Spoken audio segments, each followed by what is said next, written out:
Kalau macam ni lah bang, tak jadi kita pergi air gepuk.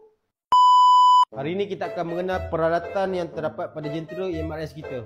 Boleh Yang pertama adalah cervical collar. Ha? Roller? Tu bukan roller bang. Tu cervical collar. Lain kali tengah belajar jangan menyampuk. Boleh bang, esok kita pergi makan. Pergi mana pula kau ni? Makan air gepuk. Ya tuan, fungsi cervical collar ni adalah untuk menstabilkan tulang cervical. Oh.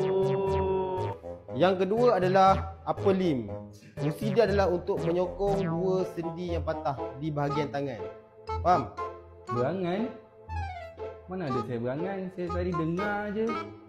Bun, kau tak ajar dia mengucap ke?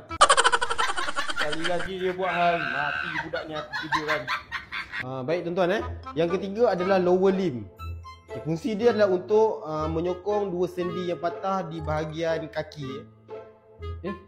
Baki. Bukan saya dah bagi apa peja ke baki tadi?